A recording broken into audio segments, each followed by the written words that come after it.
Hello and welcome to this first look exploring session, looking at one account of the royal entertainment of His Most Excellent Majesty the King, the Queen, and the Prince on the 27th of August last 1605.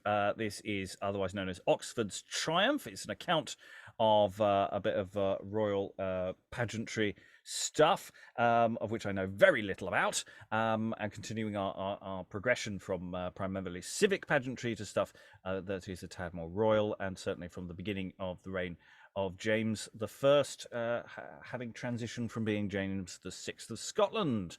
So we're going to be having a little look at this account. I think there is other material for this as well, but this is, I think, our meatiest chunk look at this. So I don't currently have planned other looks. In the room we have reading. We have Eric, we have Greg, we have Desna, we have Liza, we have Tom, and we have Professor Tracey Hill, who is our guide in all these things. And I'm your host, Robert Crighton, and I'll be hoping to keep things moving forward in a generally forward kind of direction.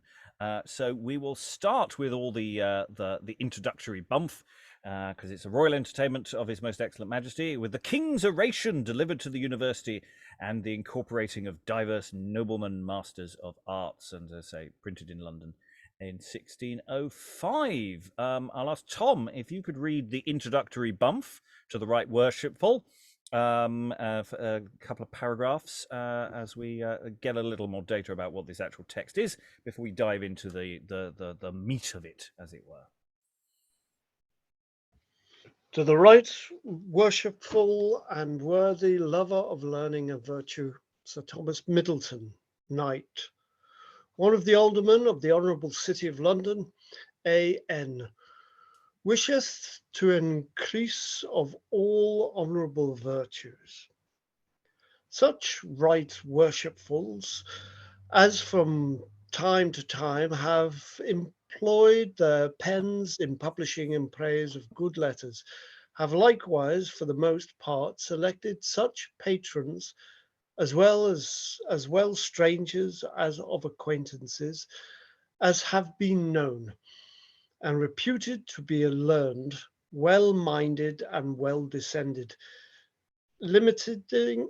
imitating which custom and prescription, adventuring the pardon of our discretion, I have emboldened myself, upon good notice taken of my true generous disposition, to present unto thee your favourable acceptance of this little book, being a true discourse of the King's entertainment at Oxford. I humbly entreat your worship will be pleased to vouch of my labour and favour as a scholar's pen with your gracious acceptance, who answers in affection what he wants in eloquence. So shall I rest devout unto you, and bestow my future studies to effect matter of better deserving. Ever remaining your worship's most humble, affectionate, Aneth Nixon. Yes, and we, with such throat-clearing introductory stuff, dedicating texts, we will dive into the text itself. Liza, could you start us off with Oxford's Triumph and see what information we actually get about what this event actually is? Porphyrius recordeth in a treatise of his, De Vita Plotini, that when Plotinus, a famous philosopher in Rome, entered into his school to perform his accustomed use of reading, casting his eyes aside, he presently espied Origen, another philosopher, prepared to be his hearer, at whose aspect rubore suffusis blushing, Plotinus ceased to speak, which Origen, perceiving, requested him to proceed. But the philosopher replied that it was time for a professor to hold his peace when his auditors beforehand knew what he intended to teach.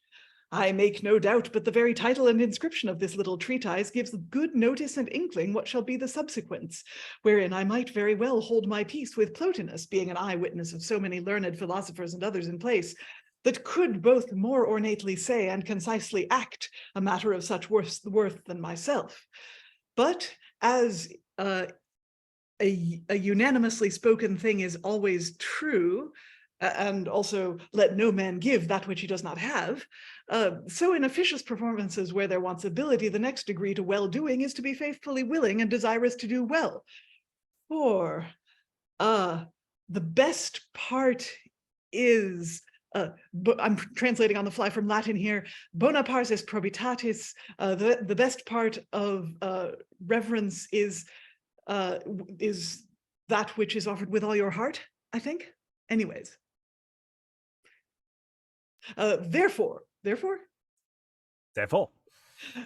having been a member of that famous university and fortunate mother of all learning, that from her fruitful womb hath sent forth so many sufficient scholars to support her own reputation, and to supply the defects and imperfections of others, I, among the rest, though unworthiest of all, in grateful remembrance of some former benefits received from her, have taken so upon me to set down the true joy which she expressed by eternal actions, as voice and gestures the signs of eternal love and passion.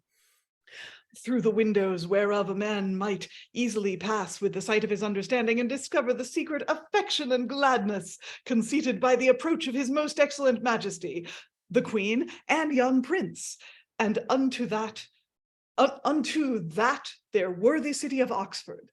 So we finally, after all of that throat clearing, got to maybe some account of what he's going to talk about. Greg! You're not really an Oxonian unless you cite at least one philosopher. Yes, at length. Well done on the Latin on the fly. I was just expecting you to just say it and move on, but nicely done.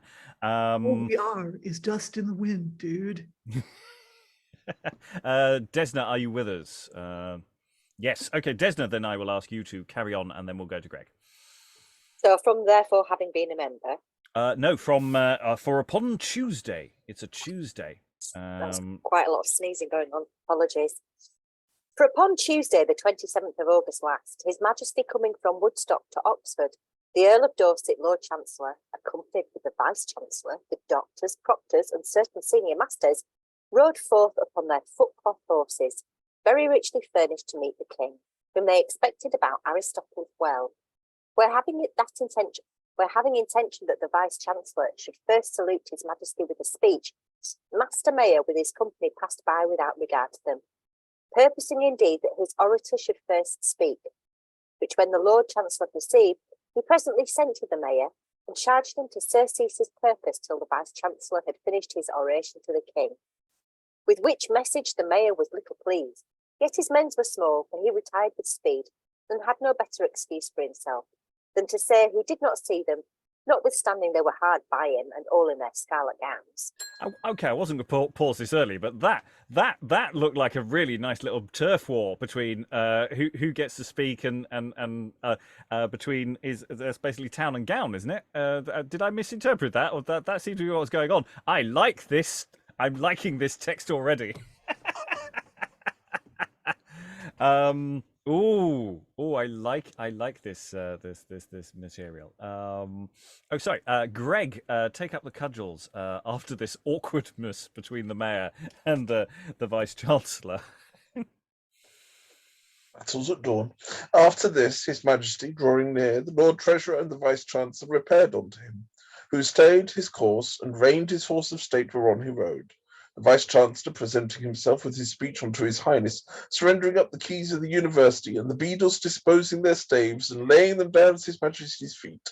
Further delivering unto him the New Testament in Greek, very fairly bound, and richly gilded. Unto the Queen a purse, and the young Prince a pair of gloves. With which oration at his first meeting, and the several gifts presented unto them, the King, Queen, and Prince were so well pleased and delighted that the whole university received much content and comfort. After the Lord Chancellor's and the university's salutation, Master Mayor addressed himself towards the King, and by the mouth of the town's orator, he and his brethren pronounced an English speech to His Majesty and presented 3 several cups, the one to the King, another to the Queen, and one to the Princess. Sorry, Prince, even that. Sorry. It's one of those days. Master Mayor, rendering up his mace, strived with himself to do all dutiful obeisance that might be accepted, which the king, discovering, very graciously encouraged, and gave him great and hearty thanks for his goodwill and loving duty towards him. Eric, take up the cudgels. This finished, His Majesty passed along till he came before St. John's College, where 3 little boys were coming forth of a castle made of all of ivy, dressed like 3 nymphs. The conceit whereof the king did very much applaud, and delivered 3 orations, first in Latin to the king, then in English to the queen and young prince, which being ended, His Majesty proceeded towards the east gate of the city, where the townsmen again delivered unto him another speech in English. That speech ended, the king with all his train of noblemen and others entered the city, where in the afternoon, about 1 o'clock, by the ringing of a bell at St. Mary's Church, the scholars in their formalities, according to their several degrees, were gathered together and repaired towards Christ Church gates, where they began to be placed and ranked. They stood all of one side of the street without any intermixture, either of strangers, townsmen, or any others that were not scholars of the university, and were of the left hand of the king as he passed by. Next to the gates of Christ Church, where His Majesty was received, stood the doctors of divinity in their scarlet, next to them the doctors of physic, and then the doctors of law, and next to them the bachelors of divinity and the senior masters of art in their silk hoods, then the bachelors of law and the regent masters in their miniver hoods, and then the bachelors of art, all which graduates reached from Christchurch to above Carfax. Next to those graduates stood the undergraduates, whose rank thus placed in this seemly decorum reached to St. Giles. His Majesty is still passing along into the city by the east gate of it, where, as it is before remembered, the townsmen delivered a speech, and the scholars gave him a vivat. From the east gate His Majesty marched along till he came to Carfax, where Dr. Perrin was placed in a pew, and saluted him with a Greek oration, which while he was pronouncing, the Queen asked the king once or twice what he said, and he answered her that he spake very well and learnedly. From Carfax, the king, with the Queen on his left hand and the young prince next before them, all on their several great horses, marched down the street till they came to Christ Church, where at the gates the university orator made an oration unto him. After the speech was ended, the dean and the prebends, with all the students of Christ Church, were ready at the gates in their surplices and hoods to receive His Majesty, and carrying a canopy over him, they first conducted him to the church, at the entering whereof there was an oration delivered unto him, and in the church the dean himself made another oration, and so went to prayers. After which His Majesty, accompanied with the Queen and the Prince and the troop of lords and ladies, was brought into his lodging. I think we'll pause there because there's so much good stuff. I mean, we have a mini show. I'd just like to point, there is a performative thing we've mentioned in passing, with orations in Latin and in English. And so, yes, we have 3 little boys coming forth of a castle all of ivy. So that's nice. And then we're used to, with civic pageantry in London, we're used to the procession having that order of precedence. And here, of course, it's a university town, so the order of precedence is very clearly delineated by your rank in the university, your academic achievements, and where you're placed. Yes, there are lovely details in that. And again, as ever with these things, someone has to just go, "I'm sorry, I couldn't hear what he said." It was good. What's going on? It doesn't matter, and I like that. But of course, the Queen has good reason necessarily of not quite following the text as the King, actually, for that matter. Neither of them are English, so they have good reason not necessarily to follow perhaps some rather abstruse language. Yeah, I mean, King James may have been taught Greek, at least New Testament Greek. We can guess. I'm pretty sure Queen Elizabeth was taught Greek as well as Hebrew. We can only guess that Anne of Denmark probably knew a bit of Latin, but maybe not Greek. Yeah, So yeah, there's the expectation that you're going to sit and listen to some Greek and everyone's going to follow it is. There is a reason why some of these speeches seem to be in English as well as in Latin as well. You know, there are some bits in English and some bits in Latin, some bits. So there's a general demonstration of different languages going on here. Yes. Also, I wanted to a sentence that struck me was about the undergraduates whose rank placed in seemly decorum. And I think this is probably the first time in history that the word seemly decorum has been applied to undergraduates. I sure wasn't seemly or decorous when I was an undergrad. And these are the riotous youths that we've been reading all sorts of Parnassus plays, club law available on our YouTube channel. But to be fair, they were Cambridge. So The shade. Still, undergrads are undergrads the world over. Yes. Okay. So we've got a sense that there's lots of formal speeches going on. We've got the same level of these things. We're going to go into a whole back and forth here of questions and answers and things. We'll see how engaging this is. We will get to some actual speeches and orations later on. Liza, I'll ask you to take on this little chunkette because it's quite fiddly, though I might dive in and assist. I'll see how it goes. So they've gone to his lodging.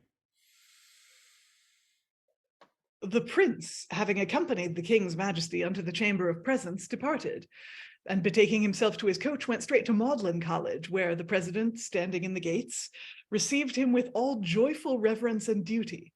And passing into the chapel, he had an oration pronounced unto him. After which the prince, going unto his lodging, heard disputations that were made before him by certain noblemen's sons, which at this time are students in Magdalen College, with the which he outwardly showed how inwardly he was delighted.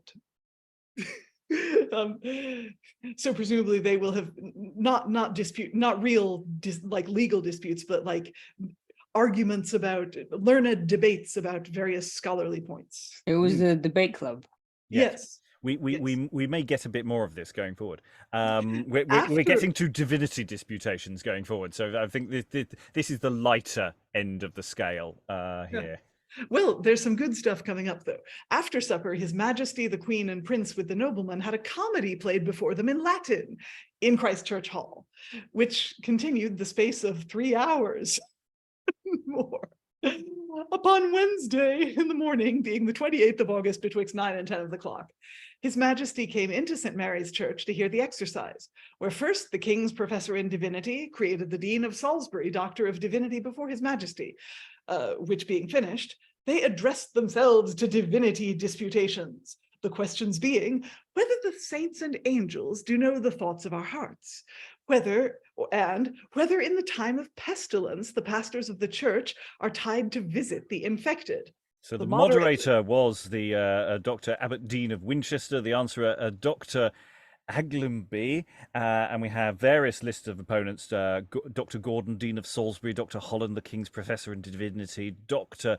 Thompson, Dean of Windsor; Dr. Field, Dr. Reeves; Dr. Harding; Dr. Eyre, whereof the prior opponent first proposed the questions unto the answerer, then the answerer, after repetition made of the questions, made also a short speech consisting of a brief prefix unto the king and a short explication of the questions, and so entered into disputations which continued the space of 2 hours and more. He's had 3 hours of drama in Latin. That was last night. That was last night, but in the morning you get 2 hours and more of disputation, all the which time the king was very attentive and much delighted and pleased. The proctors, in the meantime, as in all other disputations following, sat according to their accustomed manner in their formalities and in their pew, used the same form of speaking as they did in all other usual acts. Desna, take up what happened on Wednesday after dinner. On Wednesday after dinner, more disputations were had before His Majesty in St. Mary's Church. The questions being, whether the judge be bound to follow the lawful proofs or evidence produced in judgment against the truth privately known to himself. 2. Whether a truce or league is to be considered according to good meaning or according to the strictness of law. The moderator, Dr. Gentilis, the answerer, Dr. Blincoe, the opponents, Dr. Weston, Dr. Bird, Dr. Martin, Dr. Husey, Dr. Budden and Dr. Lloyd. In these questions, His Majesty, as Chief Moderator, did speak some 6 or 7 times in very good Latin and to very good purpose, and so sufficiently satisfied the standers-by of his learning and wisdom that they highly applauded the same with exceeding admiration. For at every time His Majesty spake, all the people clapped their hands and cried, Vivat Rex Jacobus.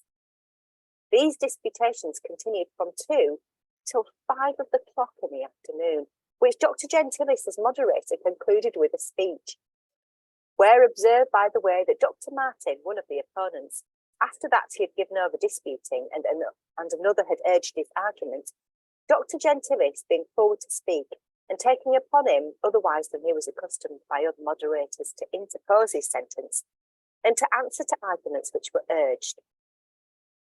Dr. Martin, I say, not liking well of Dr. Gentilis, his answer which he made to his argument, did upon a sudden rise up and begin to dispute again, saying that he might as well dispute out of order as Dr. Gentilis might moderate out of order, wherewith the king was wonderfully moved to laughter. Tom, could you tell us what happened at the latter end of Wednesday after 2 and a bit hours in the morning, 3 hours of disputation in the afternoon? What did he do in the evening on Wednesday? Upon Wednesday at night, after supper, there was a tragedy set out by Magdalen College men, acted before His Majesty in Christchurch Hall, which was very long, for it continued from 9 till 1 of the clock. The subject whereof was of Ajax and Ulysses, but the device was so costly and curious in setting the same forth that it was not thought tedious. But the king showed himself very well pleased and contented with it. Or he was being terribly polite. I mean, my God! I mean, you know, this is what you have a monarchy for: is to sit through 3 hours Latin the night before, 2.5 odd hours, 3 hours, and then 4 hours of this tragedy. Doesn't say what language it's in. I don't think that one. So that might have been in English. They do dance around the languages, these college men. So it might not have been in Latin or Greek, this one. But yeah, I love the fact that the doctors have an argument about having the argument of that. You know, oh, well, I'm going to talk out of order. I mean, there's something really nicely shirty about that. Yeah, really not keeping, and the king finding it hilarious. I should imagine it was a bit light relief. I've never felt sorry for James before now. My God. I bet he was thinking, oh, I wish I'd go back to London now. I should have appreciated what I have when I had it rather than this bloody rubbish. Oh my God. Yeah, I mean, at least you got some spectacle with you know, the royal entry. He might have skipped the speeches and moved on a bit quick, but you know, it was clearly a lot more fun than this. I actually think that it would be kind of cool if the BBC were to televise 9 hours of academic disputations for the greater glory of King Charles. You know, I think they should. What else is a public service broadcaster for? You know, that's yeah, as well as a play in Latin and a 4-hour play about Ajax and Ulysses. This explains an awful lot of why Boris Johnson is like he is. Okay, before we get too political here, it's all right. I think we're all friends here. Just lost 2 viewers somewhere. So yeah, let's find out what happened on Thursday. Greg, tell us about Thursday. Oh, great. I get the last 2 on the way. All right. Upon Thursday in the morning, being the 29th of August, betwixt 9 and 10 o'clock, physic disputations oh, God help us. Physic disputations were had before the king in St. Mary's Church. God, I can feel the boredom already. The questions being whether the manners and disposition of the nurse is taken by the infant in sucking her milk, whether the often taking of tobacco be wholesome for such as are sound in health. That's these are good questions. I like second one, questions. especially since he writes a he's not a fan of tobacco. It. So no, I thought he was. I didn't think he was. Sorry. Anyway, back to the text. The moderator, Dr. Warner. The answerer, Dr. Paddy Knight. Sorry, I don't know if that's safe for you Scottish. I just like the sound of that. The opponents. Oh God, there's another one coming up. Okay. No, I may not. Dr. Aylworth, Dr. Bust, Dr. Gwynn, Dr. Clifford, Dr. Ashworth, and Dr. Chennel. In one of these questions, Dr. Paddy being answerer held against tobacco, being a great drinker of tobacco himself. Here his majesty was exceeding merry and pleasant, for there were many jests which ministered laughter. For one in his speech did bring forth a tobacco pipe and urged the manner of the physicians in India, which was that they should be drunk with tobacco and so go to their patients, whereat the king laughed heartily. And that said that whereat the king laughed heartily, said that our physicians should go to the Indians to be drunk, so that they might minister physic. These disputations were concluded by Dr. Warner, who made a learned, judicious, and well-approved speech before the king, which his majesty did very much applaud. Well, and after these physic disputations were ended, Eric, what did the king do next? After physic disputations were ended, the king's majesty, the queen, and the prince, with all the noblemen, rode to New College dinner, being invited thither by the Right Royal Honourable the Lord Treasurer, Lord Chancellor of the University, who of his noble mind and love to learning, and her professors, the same day sent to every college a buck and 20 shillings apiece to be bestowed in wine. Of course, that's learning related, wherewith the scholars did so thankfully frolic it, that by exterior means they've manifested their interior minds and gratitude for so great a favour from so worthy and honourable a personage. For as virtus laudata crescius, that doesn't sound good. So do scholars then most strive to prove absolute when they find the nobility to support their studies and to cherish their endeavors, as did Virgil by the liberality extended by Mecaenas. And what made Alexander by learned pens so eternized to succeed in ages, but his bounty in giving gifts and bestowing benefits, and his magnificent deportment in pouring forth his treasures to the encouragement of learning. This won him incomparable love of all that dealt with him, and of the learned professors of his time. For the dignity of any principle enhanceth the effect, as a mean work proceeding from an excellent workman winneth in regard of the author far more credit and reputation than if it had proceeded from an artificer of lesser account.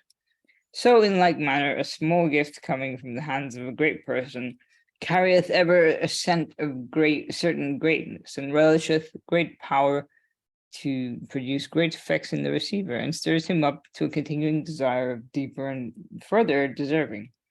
Well, I will not be namus curiosus in aliena republica, but return finally to what proceeded in the afternoon. After dinner, His Majesty, together with the Queen, make great haste to St. Mary's, where, first of all, natural philosophy disputations were acted.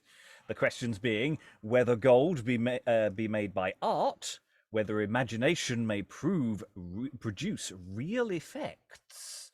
The moderator, Master Porter; the answerer, Master Andrews; the opponents, Master Lapwood, Baskerville, Clayton, Mockett, Pink, and Bolton. To these questions His Majesty gave great heed, and many times interposed his opinions of the arguments, which were proposed very learnedly and philosophically, especially of this one question, which was an ars chimerica possit producere aurum. Considering this, he made a long discourse in Latin, which did so fill the auditors with wonder and admiration, that they generally concluded and pronounced our country to be that commonwealth which Plato affirmed to be happy and blessed, under the government and protection of a king so learned, wise, and virtuous. And every man prayed that the poisonful hearts of his enemies might no more prevail against his might, nor no more impair his greatness, than an emet's blast the mountains of Hyrcan or Caucasia. And considering it's 1605 and it's August, it's fair to say that that doesn't necessarily come to be true. After natural philosophy disputations were concluded by the moderator, disputations began in moral philosophy. The questions being whether it be more to defend or enlarge the bounds of an empire or kingdom, whether that is unjust and unjust, consisteth upon law only, and not upon nature. The moderator, Master Fitzharbert, Senior Proctor. The answerer, Master Ballow. The opponents, Master Barkham, Langton, King, Winniff, Jukes, and Thornton. In this the king did speak with such learning as Apollo, if his tripos were up again, would pronounce him his Socrates, especially in that question, and Melius sit finis imperi propagare quam terri, wherein he many times urged contrarieties to find out the certainty, endeavouring in knowledge to win a full and complete perfection. And it seemeth that he had much accustomed himself to study and disputations to attain that infant comfort. Quod nemo novit nisi quae ascipit. For as use had bred in him facility, and facility confirmed nature, so his nature seemed strongly inclined to virtue, and that can hardly be diverted from her common course, but followeth still her virtuous determination. Thereof great hope to a general comfort is to be conceived of happiness to the people, where the king doth by nature and custom hath wrought in himself a perfection of understanding, which once purchased is not easily supplanted. But these disputations, by reason of the shortness of time, were very compendious and brief. For lest his majesty should be wearied with tediousness or prolexities, the proctors did cut off the opponents very suddenly, insomuch that before all the opponents had disputed, they spoke to the moderator that he should conclude, which the king perceiving, and that there was one left out which had not disputed, his majesty gave commandment that he should dispute also, so desirous he was of hearing. And after taking an in-breath, we will briefly pause mid-flow of these disputations as we go. So yeah, the king's really actually quite into this. Some really nice. I mean, can you make base metal into gold? These are the kings that the Queen was quite interested in that before, and I'm sure the king would love it to be true. Can imagination produce real effects? Basically, is magic a thing? I suppose is perhaps a modern version of that. And yeah, should you enlarge your empire? All sorts of interesting questions that the king really enjoyed. But they do have someone watching the clock to make sure it doesn't go on too long. But the king doesn't care.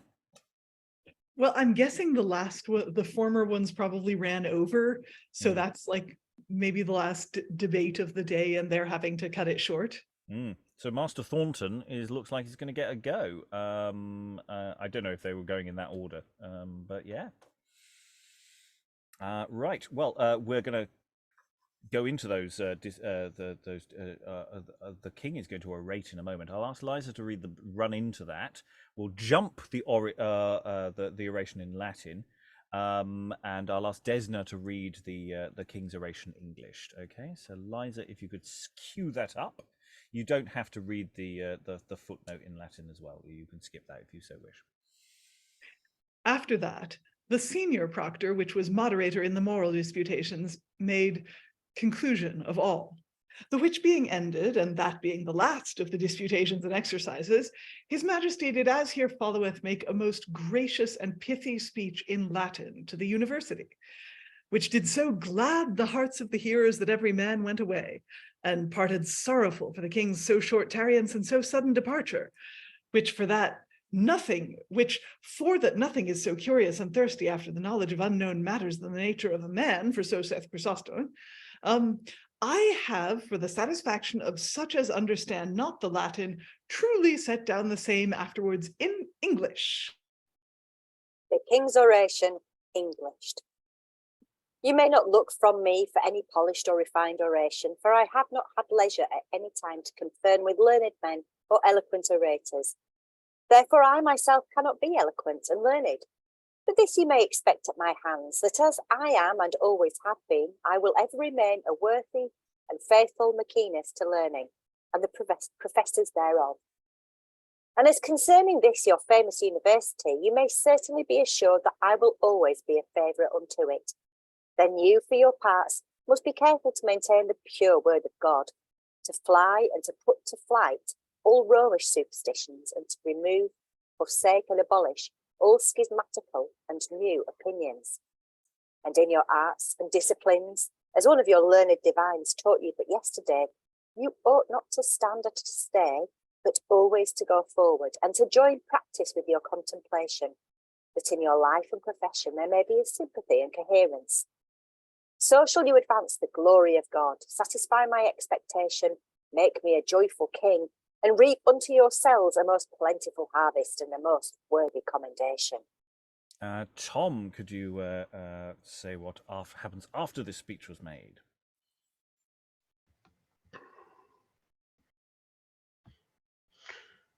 With the speech thus concluded, His Majesty arose and gave unto the doctors and the rest many thanks for their pains and that they had taken, and unto all he showed himself so gracious and with so loving a countenance that by his outward appearance might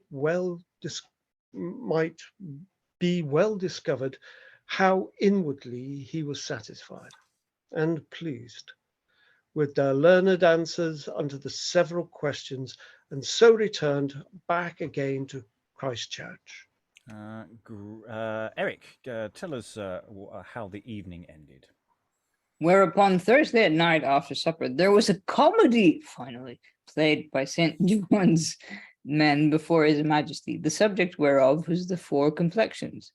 This comedy was so richly set forth and beautified with such curious and quaint conceits and devices, as that it made His Majesty pronounce himself as much delighted therewith as with any sight of the like nature at any time heretofore presented unto him. The next morrow, Yeah, so we've got the four complexions. We've encountered university dramas which sort of do this kind of comedic dance. It doesn't say how long it was, but you know, some of these sort of comedies, the ones we've got are quite short. So it might be at the end of a long day, they just give him a little comic afterpiece after dinner, and he goes to bed relatively content. So I'm always curious to know more about the four complexions, but apart from that, it was richly set forth and beautified. It looked good. There were some lovely conceits and devices, but sadly, nothing more. Or is there? Or is there? No, I don't have any more on it. So I'm just flicking through some books. Any other thoughts about Thursday? Lots of disputations, but the king seemed to like that. He seemed to be very keen on that. If you remember the Italian arch and the royal entry celebrated him as the philosopher king, so you know, it's something he was really genuinely into. In a way, he probably wasn't genuine into pageantry and drama. Well, and I should also mention, performed at about the same time as this. Oh no! I'm just gonna skip. Ignore me. I'm running ahead. Ignore me. I'm running ahead to something completely different. But you will like it when we get there. Greg, I think. Tell us about Friday. What happened on Friday?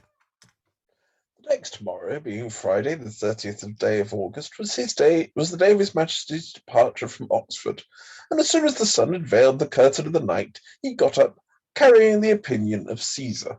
Lucem liber tu in fine, nel actum credens cum quid superesset agendum. That he had done nothing when anything was left undone, and mounted himself with divers of his nobles to see the university's library, which is in length all over the divinity school. The situation whereof is so pleasant that the ground whereon it is seated is diapered with Flora's riches, yet it is far more glorious, having placed within her circumference so famous a monument of such work and workmanship. Round about, in form of an amphitheatre, are placed colleges, and in the forefront thereof, in the place of oaks, elms, and pine trees, all of which are comfortable trees to defend her from the furious wrath of wind and weather, are planted the schools of the 7 liberal sciences, to adorn and beautify her with the inward plenty of their wisdom and treasure. As for the library itself, it hath a very long, large, and spacious walk over the school of divinity, interseamed on both sides from the one end on to the other, very thick with several partitions, with certain seats and desks before them to sit down upon and read. These partitions are in every place filled full of shelves, and onto the shelves are there many books, fastened with chains of iron, every volume bearing his name and title written on paper or parchment in fair Roman letters, and every partition have an inscription of the faculties, as whether her books are to be either of theology, philosophy, astronomy, geometry, or any other art, etc. The books that are contained within this library are very rare, strange, and scarce, seldom or not at all to be heard of or seen in any place but there. All of them are very richly gilded, and many of them bossed either with silver or gold.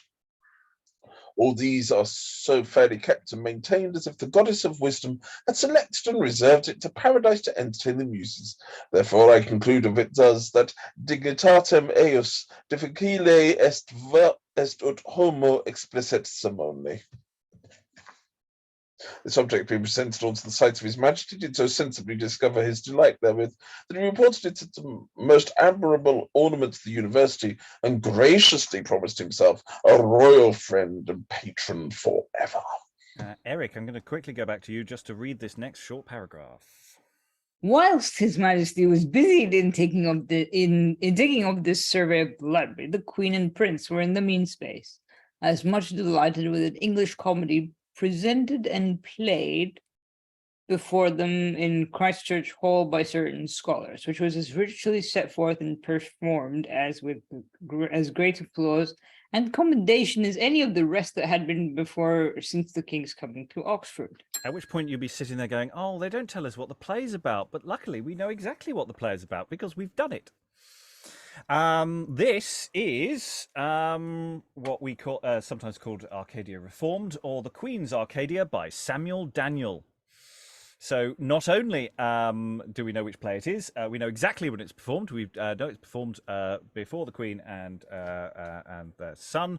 And if you want to look at a reading of that, we have done it. It's on our YouTube channel. We've done an initial read. We rather like the Arcadia extended universe. It's quite a good pastoral, as we recall.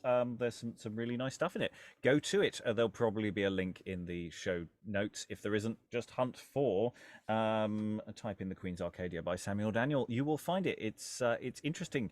And say we've already read it. And that's what happened there. So while the King's looking at the library, getting up nice and early in the morning, they're off watching a play. It's an English comedy by Samuel Daniel. Who'd have thought it? I like it when things interconnect. Apparently Christchurch College was very well known for its drama as well. People did some work there in the 1570s, I think. So the 1590s, rather. So a hotbed of drama. Okay, Desna, tell us in the meantime what's going on.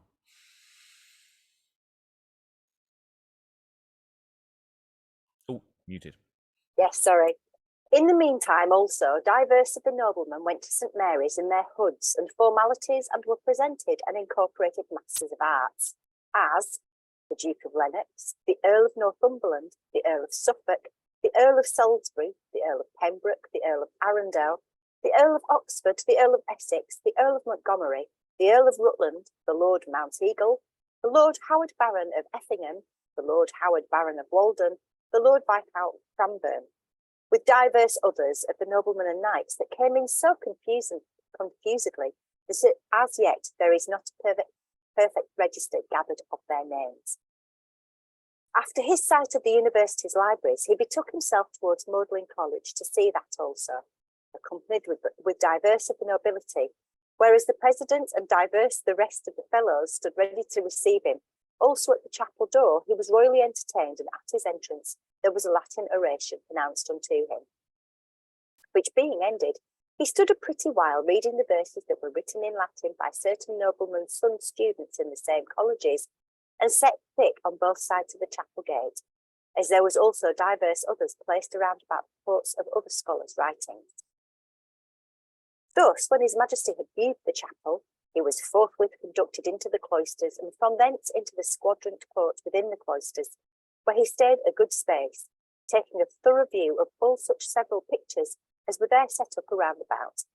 And now against this entertain were newly trimmed and painted, which caused his majesty to demand the meaning of them, wherein the president and others fully resolved him.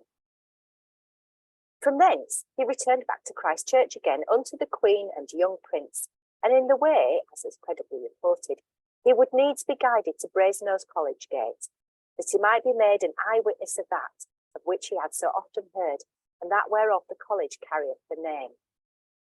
And both as he passed forth of Magdalen College gates, and so upwards all along, the scholars cried, Vivat, vivat, etc., and the others of the multitude with a loud voice, God save King James, etc. And much about 12 o'clock of the same day, he took his leave and left the university, addressing his course towards the Windsor Castle. And a little on his side, Whately, some 5 or 6 miles from Oxford, his Majesty and the Queen parted, the King purposing that night to lie at the Lady Russell's, a little from Maidenhead, and the Queen at Sir Francis Stoner's, a little from Henley upon Thames. Thus was Oxford left a mournful place for the sudden departure of her most dread sovereign, crying. Tom, what did Oxford cry? In verse, you can skip the Latin, read the Englished version. Okay. O Emperor, draw forth these days to years, years to an age, age to eternity, and that such as lately joyed to see us grieve may sorrow now to see our perfect joys, but all in vain. For as Titan appears not from the east, to make one's place only gorgeous with his sunbeams. So his Majesty is now departed from hence to make other places also happy and joyful at his royal presence, and to present such with the brightness of his favours as have much languished in his long absence. Thus, as his entrance into the city filled every part of it with great joy and admiration, so likewise his departure left the university, thus lamenting his short continuance and tarrying amongst them. Liza, tell us how the university lamented. Oh, think, Augustus, how the muses mourn, which joyed of late to see thy sovereignty.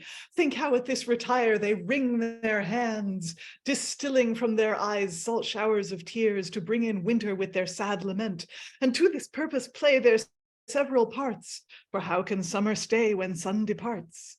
Think how Sylvanus sadly sits and grieves, to see that autumn with his withered wings will bring in tempests now thy beams are gone, and fill each college grove with wind-fallen leaves that did but lately flourish with green trees. Think how at this each college feels her smarts, for how can summer stay when sun departs? Think how thy learned grave collegians, which at thy entrance showed their inward joys, and smoothed the way and strewed it with sweet flowers, now if they durst would stop it with green boughs, lest by thine absence the year's pride decay. Such grief conceived thy scholars, men of arts, to see how summer slides when sun departs. Thy students weep, and colleges mourn in black. Birds cease to sing, and every creature wails.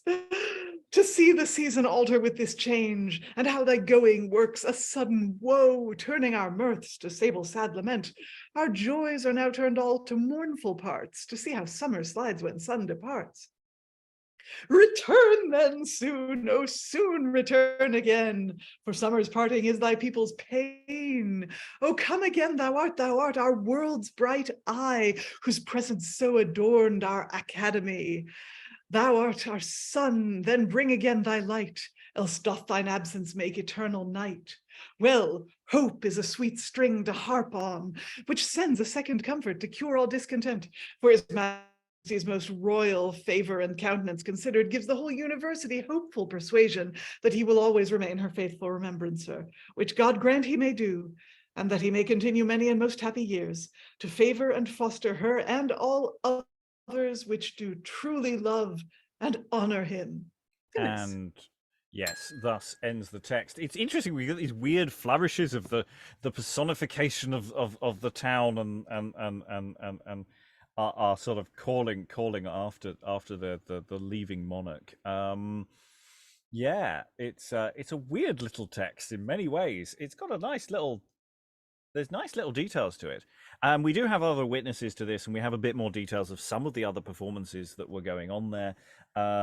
We know a bit more about, there is at least one other text that we have the plot for, probably was in Latin, and one of the Latin performances was, we actually have, it's in Latin, and it's called Vertumnus. So we know a little bit more about that, in the sense that we actually have a script for that. So we have scripts, or at least outlines, for a reasonable amount of this stuff. You know, we might be able to infer more, which is partly the reason to look at an account like this. It's not just for the possible royal entry element of it all, which turned out to be quite disappointing, and to look at the surrounding performance stuff that's going on there as well. Though our work on Latin drama is considerably curtailed by the absence of our ability to do it. So yeah, we've got a sense of that. The disputations interest me as well. I mean, disputation, I don't know if disputations happen still in that form. There are certainly debating societies and debates that do occur. Whether they have that many opponents is another matter, and the way that works. But I'm sure people may know more about that. Thoughts in the room on this, Eric? Well, I did once try to be part of the debate club and failed miserably. Yeah, I seem to recall there were at least 4 people involved, 2 on each side. So I don't know how that would work for this kind of thing. I like this text a lot more than the other stuff that we've done compared to because it doesn't. I mean, it's a bit pompous, but like it enjoys itself as well. It's like, oh yeah, they went and it was fun, and they went out drinking, and he gave like 20 shillings for wine and stuff, and it's like, yeah, it's a bit more relaxed, I feel. Yeah, it definitely feels like there was there's a lot of sort of university politics popping into this that I quite liked, or certainly town politics as well. So yeah, there's that feels like there's some fun stuff happening there. Also, I like the fact that you get like descriptions of what they're wearing. So like you've got the Doctors of Divinity in scarlet, and I think it was the I can't remember which group was in like silk hoods, and then you had like miniver hoods and all that stuff, and it kind of tells you like the sort of hierarchy of stuff. Yeah, other thoughts? Liza? Well, I mean, we know what we come to Oxford for, right? I mean, you can get street pageantry anywhere, but you come to Oxford to watch smart people be smart. And I guess that's why all the disputations happened. And also, he could see James, it will have helped James, you know, they're talking about things like political philosophy, like medicine, which they call physic. Can you actually use alchemy to make gold? Should the borders of an empire be defended or expanded? You know, these are things with actual practical applications for James's reign. These guys are probably all auditioning to be the person James asks about it. And he's sort of at the and he's now at the forefront of where these thoughts are being considered. I also like, going back earlier, I love, like, in the middle of an academic or a medicinal debate about tobacco and whether it's bad for you, apparently someone lit up during the debate. And at this stage, when they talk about drinking tobacco, that means smoking. They don't talk about smoking tobacco; they talk about drinking it. Yes, we've had that in a lot of other texts, haven't we? But they also talk about being drunk with tobacco, and cannabis residue has been found in pipes from this era. So, like, who knows, maybe the tobacco they were all smoking during the debate was the good stuff. I love to think about, like, people trying to give orations in Latin while stoned as fuck.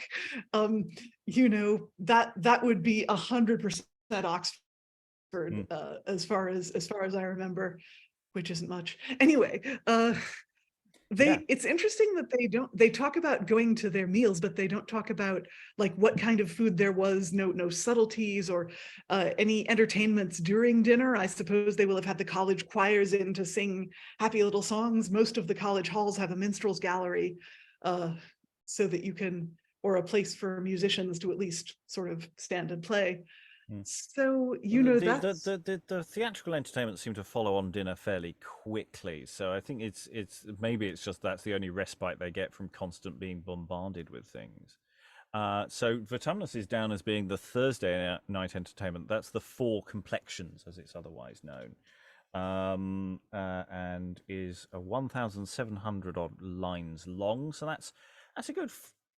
That's not short, but that's not excessively long by any stretch of the imagination. Of course, it's in Latin, so not necessarily the most exciting in the universe. It has to be said. It's stated they were planning on performing it again after the visit. They were going to do it on the Saturday after the king left. But unfortunately, someone had packed away the costumes and put it all away, so they couldn't do it. That happens a lot with university drama. That seems to happen a lot. I've noticed that happening more than once in the past. So I do wonder about these organisational things. I don't know if it's university performances before monarchs or nobility, whether there's always just some sort of chaos that occurs with the royal visit as to who they're borrowing stuff from as well. Maybe they're borrowing it from the royal household and things. And so the royal household says, no, that's ours. Thank you very much. Goodbye. Maybe that's what's going on there. Any other thoughts on this? Final thoughts in the room? Anyone want to throw anything else in?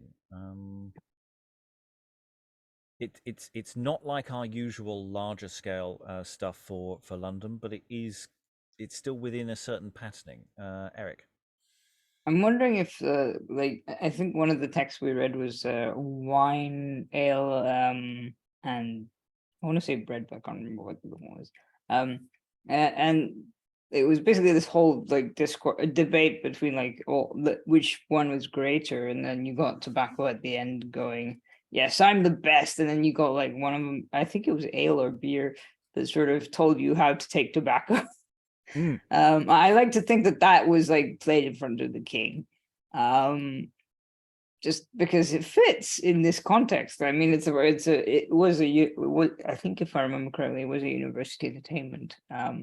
It was, and we don't know which one it was. I think I could be wrong on that point. It's one of those which could be Oxford or Cambridge. I could be wrong, but I think it is what they're not actually sure. But like, it would have fit, you know. This Vertumnus, at least, is much more like Summer's Last Will and Testament. It's about the various turning of the seasons, as well as the various humours for things, and it dances around themes that we've seen in lots of other plays as well. So it'll be quite interesting to have a look at that if we can find a translation. Any more? Otherwise, I will close the session. Well, all that remains is thank all the wonderful readers for all their wonderful reading. Thank you very much, everyone, and goodbye.